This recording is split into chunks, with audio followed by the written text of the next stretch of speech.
We are going to discuss the fifth lesson. நம்ம இப்போ என்ன பார்க்குறோம் அப்படின்னா colour of the complex crystal splitting energy. Colour of the complex வந்து பார்த்திங்கன்னா மோஸ்ட் ஆஃப் த டிரான்சிஷன் இந்த மெட்டல் காம்ப்ளெக்ஸஸ் ஆர் கலர்டு இல்லையா. அது that is due to the substance exhibit color when it is absorbs a light a particular wavelength. அப்போ என்ன ஆகும், அதில் கூடிய அன்ஃபெட் எலக்ட்ரான்ஸு லோவர் எனர்ஜிலேருந்து ஹையர் எனர்ஜிக்கு போகும். Then it will come back to lower energy. அதாவது அந்த எவ்வளோ எனர்ஜி அப்சார்ப் பண்ணிச்சோ அந்த எனர்ஜி எமிட் பண்ணிவிட்டு திரும்ப ஒன்றா ஆகிடும், அதனுடைய எக்ஸாக்ட் கிரவுண்ட் ஸ்டேட்டுக்கு வந்துடும். அப்போ இந்த எமிஷன் ஸ்பெக்ட்ரம்னு ஒன்று கிடைக்கும், அப்சார்ப்ஷன் ஸ்பெக்ட்ரம் கிடைக்கும். அந்த எமிஷன் ஸ்பெக்ட்ரம் வந்து விசிபிள் ரீஜனில் இருக்கிறதுனால அந்த கரஸ்பாண்டிங் வேவ்லேருந்துக்கு ஏற்ற அந்த கலர்ஸை வந்து இந்த காம்ப்ளெக்ஸ் வந்து எக்ஸிபிட் பண்ணும். எல்லாமே வந்து மெட்டலில் வந்து என்ன இது டி பிளாக் எலிமெண்ட்ஸ் இருந்ததுனா டெஃபினட்டாக இது எக்ஸிபிட் கலர்டு. ஓகே, இங்கே பார்த்தீங்கன்னா different wave length are given இந்த டெக்ஸ்ட் புக். இங்கே பார்த்தீங்கன்னா தெரியும் வேவ் லென்த்து, வேவ் நம்பர் கொடுத்துருவாங்க, அப்சர்வ் லைட்டு ஆம்ஸ்ட்ராங், அப்புறம் நூலில் கொடுத்துருவாங்க colour of observe light, observe கலர்டும் இருக்குது. சரிங்களா, 4000 அப்படின் போது to frequency violet colour yellow. Wave length அதிகமானால் நம்பர் அந்த ஃப்ரீக்வன்சி குறையும், ஃப்ரீக்வன்சி குறைவாக இருந்தால் வேவ் லென்த்து அதிகமாக இருக்கும். வைஸ் வெர்சா அப்படின்னு சொல்லுவோம். ஃபிசிக்ஸ்லாம் கூட நம்ம படிக்கிறோம் இல்லைங்களா.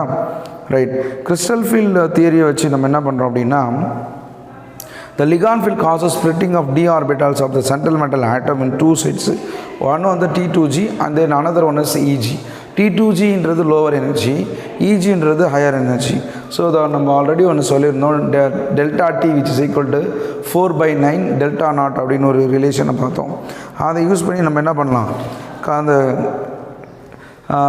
absorption causes excitation of d electrons of central metal atom from the lower energy to higher energy Eg, and known as dd transition. That is due to the complexes are colored in nature. dd transition, அதாவது dd transition means the d electron, the unpaired electron which is present in the d orbital, it is going to excited transition அப்படின்னு நம்ம சொல்கிறோம். அதாவது பார்த்திங்கன்னா இதுதான். So இப்படி நம்ம பார்க்குறோம், இது வந்து lower energy, that is lower energy, and this one is higher energy. lower energyயில் வந்து பார்த்தீங்கன்னா T2g ஆர்பிட்டால்ஸு, இங்கே Eg ஆர்பிட்டால்ஸ் இருக்கும். அப்போ இங்கே இருக்கக்கூடிய நம்ம எனர்ஜி கொடுக்கக்கூடிய எனர்ஜி அப்சார்ப் பண்ணது லைட் எனர்ஜியை அப்சார்ப் பண்ணிவிட்டு இது என்ன பண்ணோம்னா இந்த லோவர் எனர்ஜியில் ஹையர் எனர்ஜிக்கு ஜம்ப் பண்ணும்.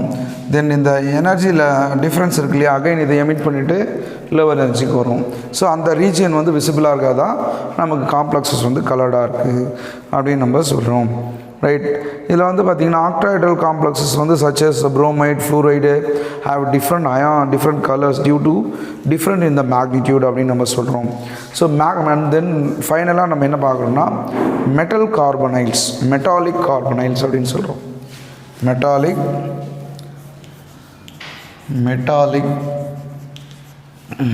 கார்பனைல்ஸ்.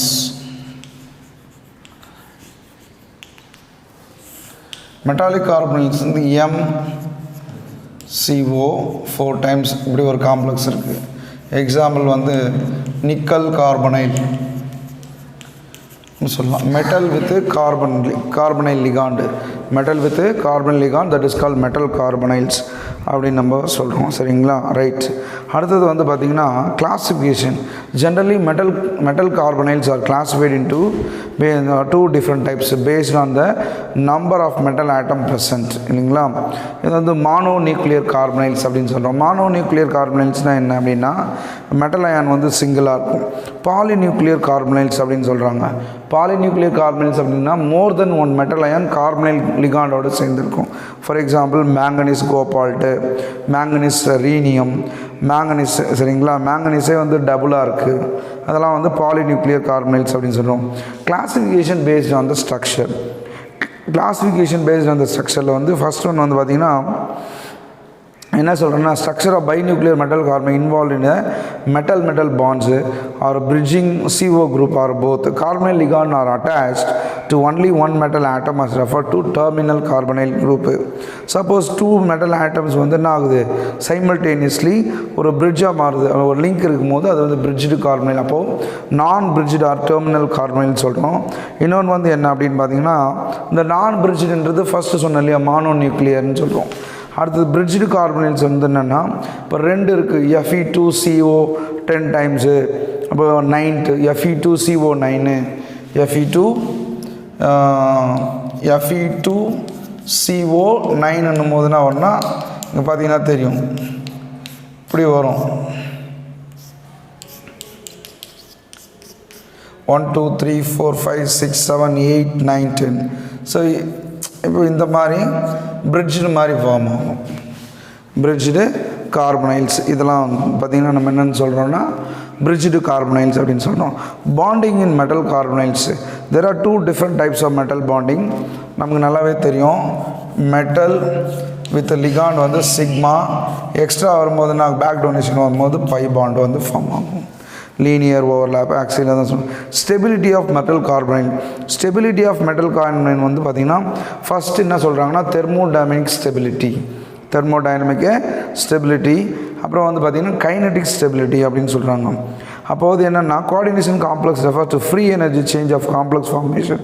இப்போ கைனடிக் ஸ்டெபிலிட்டின்றது என்ன அப்படின்னா ligand substitution, ligand substitution.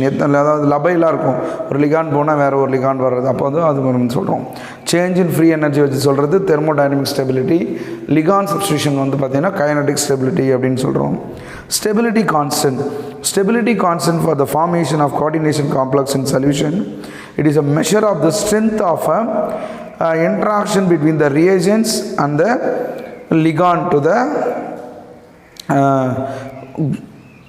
ligand together to form complex. இதுதான் வந்து ஸ்டெபிலிட்டி கான்ஸ்டன்ட். ஸ்டெபிலிட்டி கான்ஸ்டன்ட் வந்து பீட்டா அப்படின்னு சொல்கிறோம்.